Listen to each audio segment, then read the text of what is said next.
Happy Friday. Welcome into Payoff Pitch. We are Action Network's MLB betting podcast presented by BetMGM. We are here every weekday during the playoffs. So this is our last episode of this week.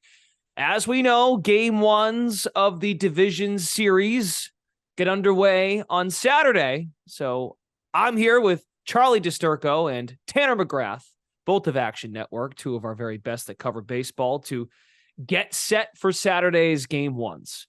If you have not done so already, listening to Payoff Pitch during this postseason, please leave a 5-star rating and a review. We'll pick some of our favorites to win a free 1-year subscription to Action Pro. Well, that's a pretty good prize. More to come on that next week. We wanted to give people a week to kind of sink their teeth into the playoffs, and then we'll take a look at some of those. So if you're listening and you're dialed into the playoff coverage, we appreciate it. Thank you. Again, the game one starts Saturday, so we can work with the info that we have. We have probable starting pitchers. Markets aren't really out there for props because you need more clarity on that kind of thing, the pitching especially. But we'll do our best here. We're going to focus. We had the preview episode yesterday. We're going to focus just on the game ones for tomorrow. So, Charlie, let's start with Rangers and Orioles. That's the first game of the day on Saturday, 1 o'clock start. Dane Dunning, Kyle Bradish, the pitching matchup.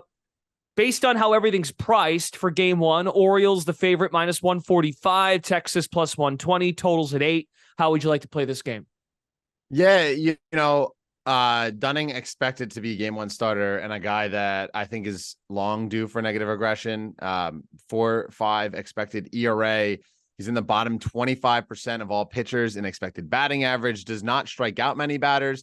So that's a plus here for Baltimore that gets their first home playoff game in quite some time. I lean the Orioles in this matchup. I think that they are favorites for a good reason. I'll let Tanner talk more about Bradish in a bit, but really the only look that I have here is Gunnar Henderson, total bases prop. It's about plus 125 right now. He is the Orioles' best hitter against right-handed pitching, a 140 WRC plus and a 270 ISO. And I would wait, obviously, to see if Dunning starts because there's a chance they go Heaney. There's a chance they go Martin Perez. There's a chance they piggyback the two. So if you want to back an Orioles prop, I like Gunnar. If you want to back a Texas prop, I would look toward Dane Dunning's under on strikeouts or outs. It's right around, I believe, open at 14.5 and 4.5 strikeouts, juiced to the under on strikeouts, plus money on the under on outs.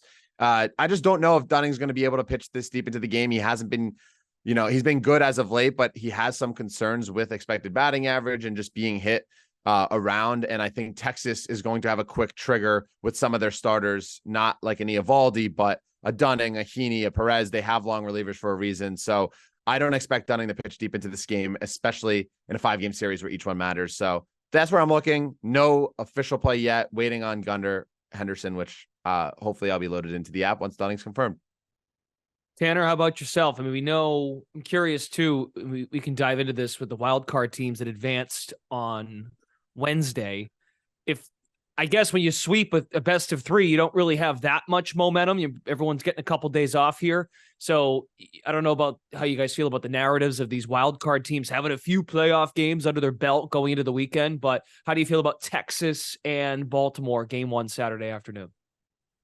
I'll start with this. I think it's important to note, as Charlie alluded to, definitely keep a close eye on the pitching matchups. The only 2 starters right now confirmed are Clayton Kershaw for the Dodgers and who was the other, right? Charlie? Verlander.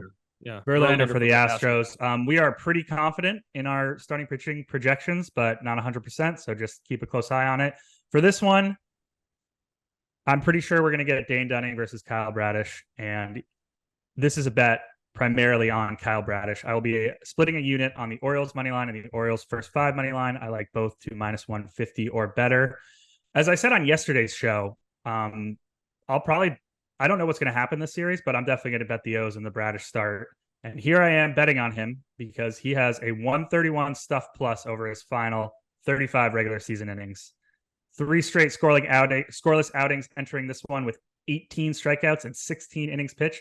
This guy is so good. His fastball slider combination among the best in the league. He's made 3 starts against Texas since the start of last season. 13 1/3 innings, 2 earned runs, 8 hits, 11 strikeouts. Garcia, Young, Semien, Seager are a combined 5 for 22 against him with 1 extra base hit. And, hopefully he gets matched up with Dane Dunning because, the regression monster ate this guy up in the second half of the year. As Charlie alluded to, a lot of his expected stats are bad.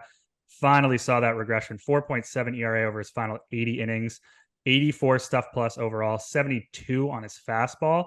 And one thing I really don't like about Dunning, his ground ball rate dropped substantially this season to 46% from 53% over the past 2 seasons. He's throwing his sinker less and his cutter more, so that's probably why. But his whiff rates aren't up. They actually went down. So you got a guy with not great stuff allowing balls to be hit in the air. That's a bad combination. And, Charlie mentioned you think Texas is going to have a quick trigger on their starters. I don't really trust the Rangers bullpen. I haven't all season long. I don't trust their middle relievers. I don't trust the back end of their bullpen. Bit tough to trust Baltimore right now too. Their bullpen. Cano looks got a little fatigued at the end of the season. Obviously no Batista, but I still would give them a slight edge there. The reason why I'm splitting a unit on first 5 in full game is because I really want to back Bradish in the first half and then kind of hedge my bets there. Big thing about this first 2 games, Texas has a 126 WRC plus this season at home, 103 on the road, 97 on the road in the second half.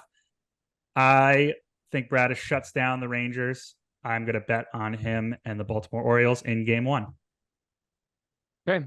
By the way, Charlie, they've got a Henderson bases prop available at MGM plus 120 is the price they've got.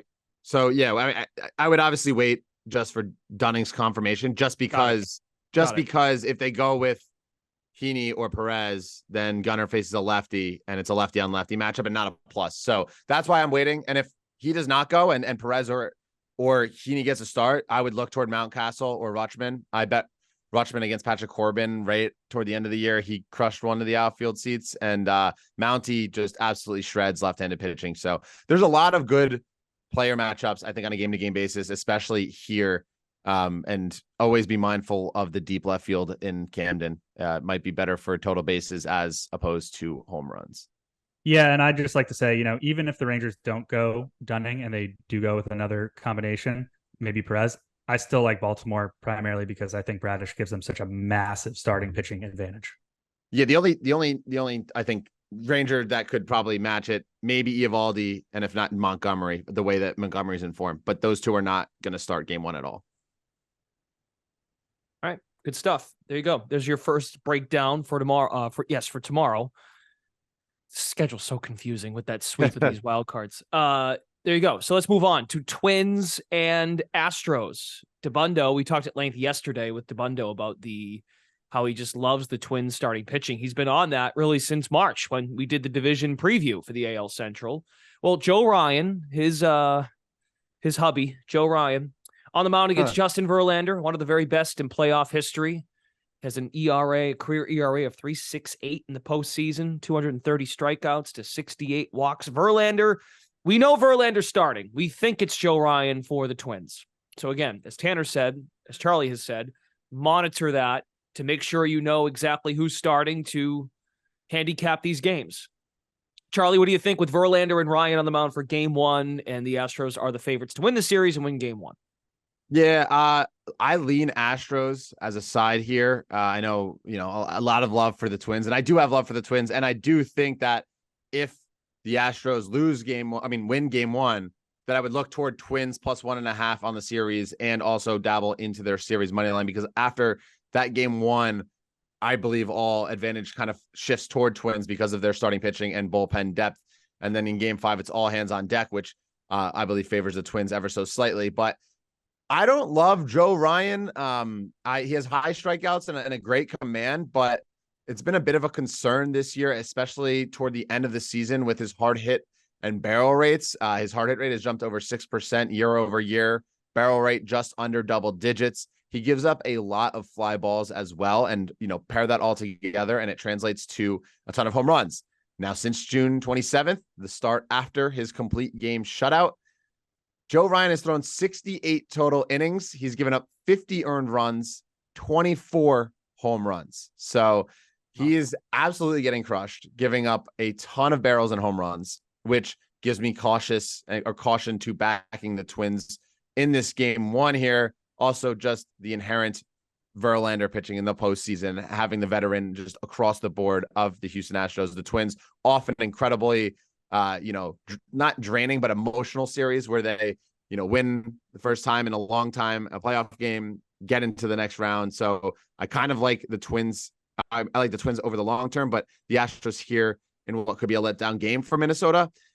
Houston, they're sixth in WRC plus against right-handed pitching, slightly above average in the isolated power department. This just screams Yordan Alvarez home run. But if Ryan is confirmed starter, and obviously wait to play this because if they go with Bailey Ober or Kenta Maeda, things could look a little bit different. But the Houston Astros currently have an over team total 4 runs at -110 out there. Ryan, he's, given up a lot of home runs, a lot of runs in bunches. So yeah. I like the look of Astros kind of getting to him early and a couple of runners on base. And with his home run problem, we could clear this 4 number pretty quickly. If Joe Ryan has a 15.5 outs number, I don't believe there's something up yet because he's not confirmed. I would go under 15.5. He's gone over 15 in just 2 of his last 9 games. He's really just trending downward, a lot of home runs. So yeah, that's my play. I would go Houston over 4 runs if he's confirmed. 14. So BetMGM's got a number out there, 14.5. At plus money? For under? Yeah. Plus 110. I would lean toward the under there. I would wait to see, obviously, just if it gets the 15.5 because or I mean, I don't believe there's gonna be a flat 15 in the market, but I don't think Joe Ryan's going to throw more than 5 innings. And given the Twins, they have such a deep bullpen. And we saw in that series where they against Toronto, they were very quick and willing to go to their pen if they needed. And they had, unbelievable success from that bullpen. They're deep. So I would not be surprised for Ryan to get a quick hook here, especially if he allows a couple runners on base in a high stakes game against Houston. Sounds good. This will be, by the way, I mentioned the ERA and the strikeout numbers, the walk numbers. Verlander making his 35th postseason start, 16-11 in his career. Tanner, what do you think for game 1, Astros? And we talked yesterday at length about this, and DeBundo has his concerns about Houston. I think he was talking about the lack of left-handers that come out of their bullpen.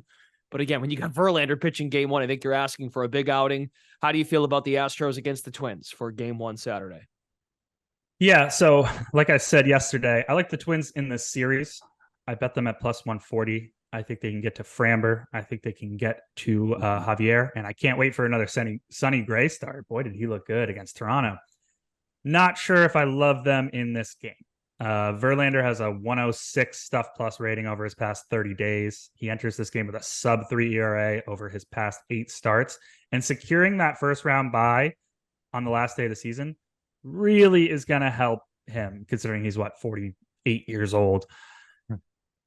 Also, 2 starts against Minnesota with Houston last year, 14 shutout innings, 15 strikeouts, 2 walks. And he's 40. Close. As Charlie alluded to, Astros are crushing the ball. They were the best lineup in MLB against right-handed pitching in September. Everyone looks like themselves. Even Jose Abreu looks good.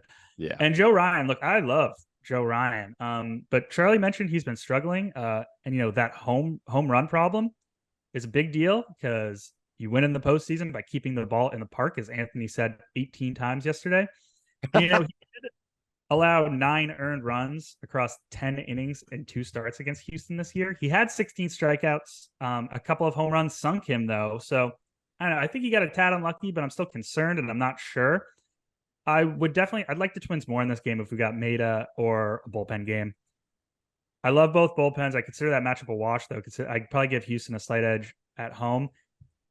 Gun to my head, I'd bet the Twins here. I'd look for over plus 130 in the market, but I think it's come down too much. It started at plus 140. There's even like some plus 125s in the market now.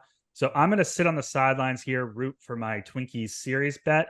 And if they do lose this game, I'd probably look to bet the Twins series again, or like Twins plus 1.5 games. Yeah. I was going to ask you that because I tried, Charlie, I tried to tempt Tanner. I should have asked you because now that you said that, you gave me the more fun answer for our audience because And again, you got to do this responsibly. I get that. But DeBundo wouldn't go near that when I said, well, what if the Twins lose game one? He's like, well, I would prefer them to win game one. I'm like, I know, but what if they don't with Verlander pitching? He didn't get that. You clearly get that. Thank you. I'm concerned about game one. I am not convinced about game one. I'm not betting the Astros here. I actually lean Twins with the plus money. I'm hoping they win game one. I think they definitely can, but I'm too concerned to put money behind it. And I'd be happy to come back on the Twins if they do lose. So I'm happy. I'm really happy either way. I also wouldn't be surprised if this game, Ryan struggles a bit and the Twins kind of keep their top arms while the Astros can just empty the clip, which then opens up for, adding a +1.5 or the series on the Twins side, because it's a super interesting thing. And this is why I don't have a bet on the series yet. And I'm waiting for this game intentionally because I expect Houston to win. We talked, I believe Zerillo's talked at length about this as well. The Twins have so many lefties that against right-handed pitching, they can put a ton of lefties on the mound or at the plate and have an advantage. And that's why we saw Toronto go from Berrios to Kikuchi, which was a decision that makes sense when you look at it from a grand scheme of things. It's easy to say now that it was a bad decision, but Verlander has reverse splits. He has lefties are hitting just 214 against them with a 584 OPS. So you would think that this lefty heavy lineup that the Twins could put out, and I'm sure they're aware of all the analytics that they might go more righties here, but I just think all signs point to Houston, which is why I like looking toward the Twins after this game. And I think that, like Ryan, we've seen that the Houston, they're a patient offense. They're great against right-handed pitching, and they have plenty of power. And I think Ryan could easily have a quick bad outing and Houston takes over, jumps all over the Twins. All public perception goes toward Houston, and that's a perfect time to buy low on Minnesota. What do we think the price would be? Guess. Guys, you need to ask Zerillo. Maybe in the 200s, mid 200s. Yeah, I would say plus 200, maybe a little higher. I would be like surprised. 220, 230. I'd be surprised if we got under plus 200. Well, it's like what, 140 right now. So I'd say a game is probably like 80 to 100 cents. You'd have to ask Zerillo. We'll have to do a millionaire phone a friend. We won't do that. Just joking. I'll FaceTime him in. Yeah. Sure, he'll be thrilled. Because if he was around, he'd probably be here. Okay. Yeah. Very good. Let's move on to the next series. Let's go to the National League. Philadelphia Phillies, Atlanta Braves, game 1, 6 Eastern, TBS on Saturday. Ranger Suarez, Spencer Strider. So Strider's listed. At least he's listed here at BetMGM. We know about Strider. We don't know about Suarez. Charlie, this is going to be a good one. I think this might be the best series of the 4. Oh, yeah. I think. Based on I think the Phillies are pretty good and the Braves were a wagon all year. How would you like to bet game 1 with the Braves at -200 and the Phillies with the Diamondbacks? These are the two longest dogs of game 1. Phillies are +165. What do you got?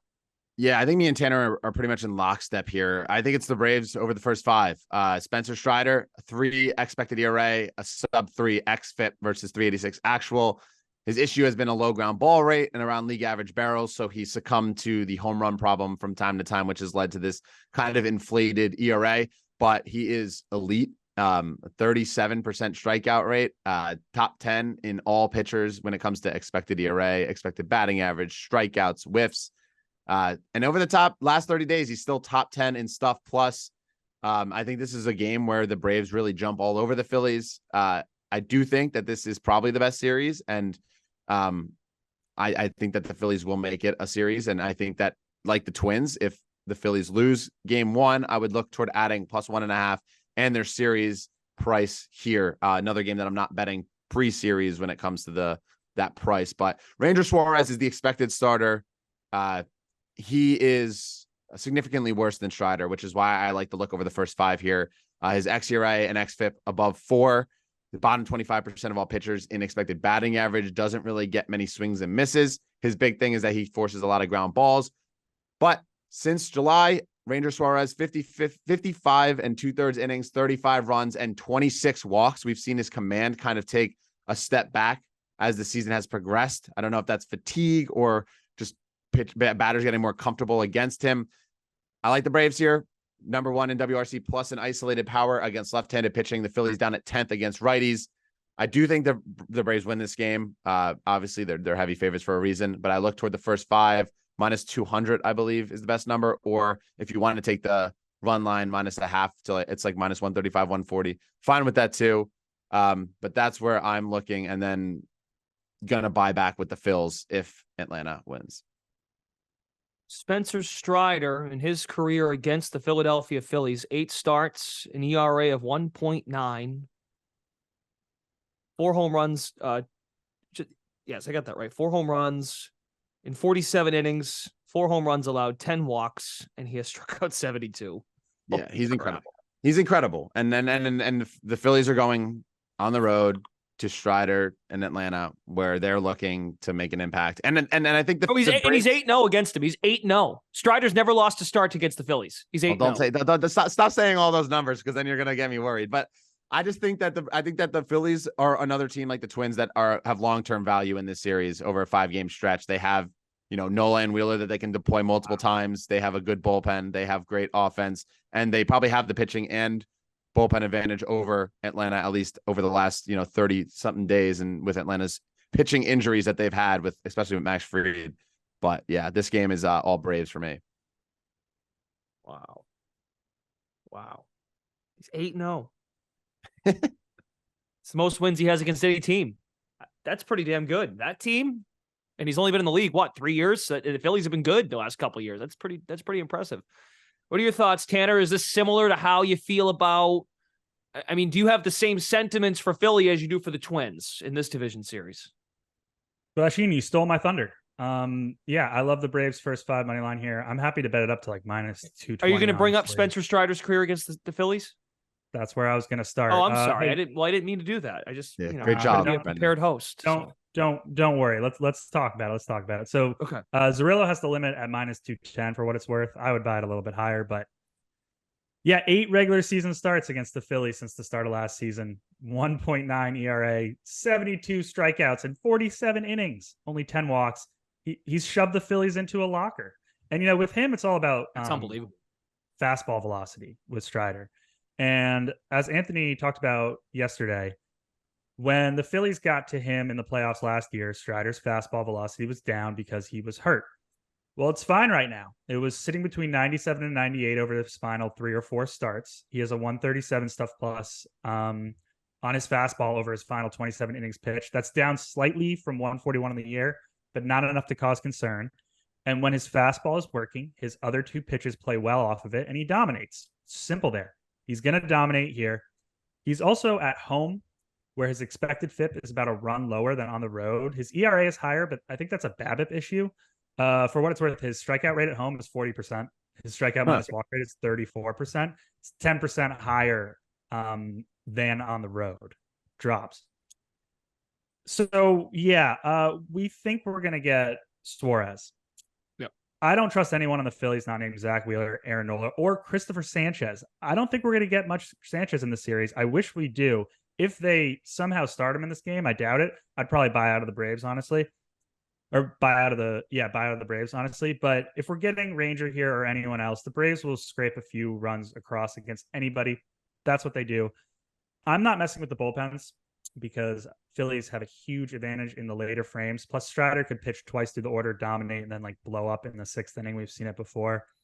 And I hope the Phillies manage a comeback, because I did bet the Phillies in the series. And even if they don't, I'll do it again. I'll bet the Phils at a better number after they drop this one to Strider. Either way, I expect 5 innings of perfect ball from Strider. Expect the Braves to scrape across a few runs as they always do. Bet the Braves in the first 5 money line. As long as the Phillies don't close with Kimbrel, they're probably fine. Kimbrel. And don't listen to DeBundo about Kimbrel. He's biased. He's taking the cheese on Kimbrel. Trust me. Tanner knows, Red Sox fans. God, that guy, he makes it painful. Rangers, I'm curious what you guys think of this. Rangers Suarez. This is making me think about last year again, about this team and their run last year to the World Series. Rangers Suarez out total 13.5. It's close, right? I mean, that's just Choose to I the just under. like the thing I don't know, and this is the thing, and why you always, I think these numbers are starting to get lower and lower, especially as it gets later into the postseason, is because a bad start is a quick hook because every game matters. And maybe not in a best of 7 with your best arms on the mound, but Suarez is by no means one of the Phillies' better arms. He's the third or fourth best arm in the rotation, but I wouldn't be surprised if they quick pull him. And like Tanner, That's what I'm saying. yeah, no, I wouldn't be surprised. I like Tanner. I would have expected Sanchez to at least have some work here, but I mean, I just think that the Braves, they have great numbers against lefties, and that's probably why that they could easily get to Suarez in that first inning, and he did blow up. I mean, the last couple of starts, he has not been good at all. I do want to mention something about the Braves, actually. The Braves have great numbers against left-handed pitching on the year. They actually slumped a bit in September. They only had like an 88 WRC plus against lefties down the stretch. Now, there's no real correlation between September performance and October performance, but I like mentioning it. I don't trust Suarez, but if they did start Sanchez, I like him a lot against the Braves lineup that is maybe a bit vulnerable to a southpaw. So that's why I like Sanchez so much, but unfortunately, I don't think we're going to get it. Yeah, it's just his issue is home runs, and I think that's where the Braves could clean up. It's I think that's such a hard. If he pitches, I don't know if I mean, I bet that's why you bet it listed, right? Like if Suarez is out, then you can re-bet at a different number. I would expect it to be maybe around the same, but I don't know if I would end up pulling the trigger. I like the matchup here with Strider and Suarez, like Tanner says. Okay, and last but not least, maybe it is least because Tanner told me yesterday to rip up my World Series ticket, which made it on our socials, and I was really embarrassed to see. I tend to agree. Yeah. Oh yeah, that's right. Thank you, Charlie. You can weigh in too, but Tanner made me feel really bad about my ticket, and I didn't really like it. No, it's okay. Diamondbacks plus 145 with what we think is Merrill Kelly pitching against Clayton Kershaw. Dodgers minus 200. It's the same price. The Dodgers and the Braves have the same price. I know you guys feel probably better about the Braves than you do about the Dodgers. I think because of Spencer Strider's success and how good he is compared to where Kershaw is at this point in his career. Charlie, where are you looking for this game one in the National League Division Series? Yeah, I am not taking a side or a total here. I do lean Dodgers and I lean the over, but instead I'm looking toward props. I may fire on the over later. I have to look a little bit deeper, but both pitchers have expected ERAs way higher and due for negative regression when it comes to everything. I don't know how quick the trigger is going to be on Kershaw. He hasn't pitched more than 5 1/3 innings since June, so I just think that there's, it's a product of old age, plenty of injuries. He's not going to pitch deep into games. So that's why I'm kind of staying away. I don't really trust this Dodgers bullpen, which is why I tend to lean to the over. But I do have a couple of props that I'm looking to play. If Merrill Kelly does play, I like Freddie Freeman over 1.5 total bases. It's at plus money. I believe 115 is the best number out there in the market. Fred has been the best Dodger over the last couple of weeks. I bet him to hit a home run and 2 total bases against the Rockies, and he flew out to the deep warning track. And then the next 3 games, he hit home runs. So we'll see how this goes this time around. But a 160 WRC plus and a 218 ISO against right-handed pitching. And for what it's worth, I don't really take into account prior history, but he does have 6 of his 8 hits against Kelly going for extra bases. 8 for 27 on his career. And the other one, which I was texting Tanner about before the show, and it's a pretty interesting number, and I wouldn't mind taking his total bases over his hits here, but Christian Walker to get a hit, his best number out there is minus 150, 155. Walker is by far the best hitter in the entire Diamondbacks lineup when it comes to left-handed pitching. He has a 141 WRC plus and a near 320 ISO. And again, prior history, 10 for 35, 5 homers against Kershaw. Now, I don't really weigh that into account. It's more just, lefty righties or splits and recent form. But Fred's in recent form. I think Walker's playing really well. Both pitchers, Kelly and Kershaw, are guys that I tend to think that I should fade, give up a lot of barrels. At least Kershaw does. Both have expected metrics way higher than actual. So I think minus 150 is cheap here. We might get 4 or 5 probably 4 at bats from Walker, especially where he sits in the lineup.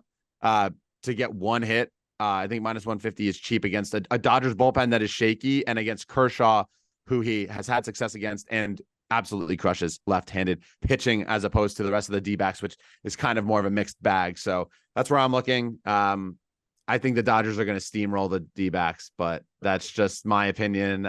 If the Brewers had a half competent offense, they would have been doing the same. It doesn't help with Kershaw pitching because I know he's a lefty and he can hold runners better, but well, I hope the Snakes surprise, Tanner, and I hope they run all over the place on the diamond because they're going to need it. They're going to need their base running if they get on base, and they're going to need their defense, which have been their strong suits. Are you betting? Tanner? How are you betting this game one if you are at all? Yeah, I really like the over 8. I bet it at plus 100. It's up to minus 110. I like it there, even a little bit higher. Let's start with the Diamondbacks. The reason why I like the Dodgers so much in this series, as I said yesterday, Zach Gallen and Merrill Kelly are the two most overvalued starting pitchers in the 2023 playoffs. Merrill Kelly gets to go today, we think. He has an 87 stuff plus number over his past 30 days. He walked 16 batters over his final 29 regular season innings. His fastball velocity has been inconsistent, up and down. He has thrown against the Dodgers 4 times this year. He scraped by with 9 earned runs across 20 innings, but he walked 13 batters and only struck out 11. Dodgers team is familiar with him, will take their walks, will hit them hard. One guy that's shoved them into a locker, I think Charlie might have mentioned this, Max Muncy, 14 for 34 with 4 doubles and a homer against Kelly in his career, 1,100 OPS. I think Kelly's going to get rocked here. And yeah, Clayton Kershaw confirmed for the Dodgers. Who knows what's up with his health? What's going on with him?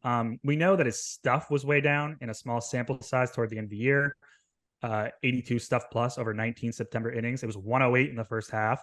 We know that his fastball velocity was down 4 ticks. It was 88 mile per hour average fastball velocity his last start. That's crazy. Maybe he shoves with the extra rest. He's proven me wrong so many times before. I know, though, that he will depend heavily on his slider. Arizona was 8th in MLB this season in OPS against sliders. And as Charlie mentioned, one guy to watch out for is Christian Walker. I mean, has 5 home runs against Kershaw in 34 at-bats. Wow. And 320 ISO against the left-handed side. That's great. Walker, Longoria, and Marte have a combined 13 extra base hits and a combined 100 PAs against Kershaw. But look, even if Kershaw shoves and proves me wrong like he has before, I think the Dodgers can hit this over by themselves. They're going to get to Kelly, I think. And if Kelly gets pulled early, maybe he gets into trouble or they have a quick trigger. There's not a lot of middle relief bulk guys on the Snakes I trust to get them through to Paul Sewell and Kevin Ginkel. Scott McGough is hurt. Miguel Castro, Ryan Thompson, Andrew Saalfrank, Ryan Nelson. Andrew has a perfect ERA across 10 innings this year, but only 6 strikeouts to 4 walks, and he's a rookie. The other 3 guys who I could expect to see in this game, they have a combined 4.8 ERA this year. None of them pitched better in the second half. Castro looked good in September, but horrific in June, July, and August. Ultimately, I'm seeing a big night for the Dodgers. We'll see what's up with Kershaw. I think he has some blow-up potential. I see a high-scoring game overall, over 8. I will say, I was looking at this right now when you were talking. Kershaw's outs prop is 15.5. I like that under a lot. He's gone over 15.5. Like I said, 1 time over his last 8 starts. The minute you said it, I went and pulled it up. So I'm glad you brought this up. It's actually really interesting because we don't know what the Dodgers are going to do aside from Kershaw's game 1, Bobby Miller's game 2. There's rumors, and I would expect this to be true. Lance Lynn is going to get the ball game 3. And that means that if he gets the ball game 3, either the Dodgers are going to go with a mixture of Sheehan and Pepio game 4, or they use them game 1 and then game 4 as well out of the long relief role. I would not be surprised if they cut Kershaw off after 2 times through the order, go to their bullpen. And if they have the lead, especially if they have the lead, I could see them, and it's close, going to Ryan Pepio and getting that win. You don't want to mess around with this D-backs team, as we've seen against the Brewers. You let a couple runners on base, they steal a couple bases, all of a sudden things get out of whack, and they are able to pull this off. But I was expecting a 14.5, and a 15.5 seems very low. High. So I will likely be adding that. It's something I just saw it right now. Not expecting it. I was like curious because I was looking at his numbers and I was like, I wonder what it is. Because regardless of how much success he has, and me and Tanner obviously have the concerns with his health and his shoulder. Like I don't know, even if he's pitching through something and he's getting hit just slightly a little bit, the Dodgers will be quick to pull him. I don't think they let him go deep into the games, and I think they're going to keep his keep him alive as they go deeper into the playoffs. Yeah, and part of the reason why I like the Dodgers so much in this series, Dodgers bullpen criminally underrated, and I think Dave Roberts knows that, and he can go to 4 guys in the back end of that bullpen between Gratterall, Phillips, Brazier's pitch well, Joe Kelly. So they have the depth to protect Kershaw here. So that's probably a pretty good look. Yeah. Yep. To Charlie. Yeah. I'm looking at the game logs right now once, and it was his last start that he went over 5 innings pitched, which that gets you over the 15.5. Which I just don't know if they let him go deep, especially 2 times to the order. 83 pitches. D-backs are a patient team. We've seen them. They were so aggravating last series to watch because they took so many pitches. They make pitchers work, which you need more of that. To credit to them, like Corbin Burns and Freddie Peralta. Corbin, was throwing out. He relies on the chases out of the zone. They didn't swing. They crushed them. And then Freddie, they didn't do well for 5 innings, but kept working his pitch count up. And then in the 6th, they attacked. And I think that I think that the Dodgers are a better managed team. The Dodgers have a better bullpen here, and they have that not only the depth that Tanner just mentioned, but having Pepio and having Sheehan are 2 huge options in these series, especially if you trust a guy like Bobby Miller, who's been fantastic this season in that 2 spot, and Lance Lynn in the 3. Merrill Kelly. So Kershaw and Merrill Kelly went head to head August 30th. Kelly, 5 innings, 12 hits, 7 runs. Oh, gosh. Yeah, that ticket's screwed. Okay. Tanner, you got anything else before we go? Nope. I will say, just to back this up, love the Dodgers in this series. And I actually, last night, decided to sprinkle a little bit on minus 1.5 games. I got it plus 125, and I bet sweep plus 350. Love the Dodgers in this series. Huge mismatch. I think you already said that, so thank you for reminding me again. See, I should have cashed out yesterday because also the price, the cash out number is coming down too. So yeah, because the money's coming in on LA. No one cares. Well, if they win, if they win one, then you can hedge out or something, or you can just hedge out now. It's minus 200. Just take some off. Take some Dodgers tonight or tomorrow. No, take some Dodgers series right now. Oh, Dodgers series. Yeah. We'll talk about this off the air. Okay. There are game 2s over the weekend on Sunday, Texas, Baltimore, Minnesota, Houston. So we will not be here for those. Again, check out our written content. Colin Whitchurch, Action Network senior editor, does a great job getting these guys all in line to write the right article and put the article in the right place at the right time. So actionnetwork.com, free to download, award-winning Action Network app. Stay locked in there to get previews for those game 2s on Sunday. We'll be back Monday for more National League Division Series breakdown with the Phillies and Braves and the D-backs and Dodgers game 2s and those series underway on Monday. For Charlie, Tanner, Brendan Glasheen, thanks for listening to Payoff Pitch, Action Network's MLB betting podcast presented by BetMGM. Have a great weekend. Talk to you Monday.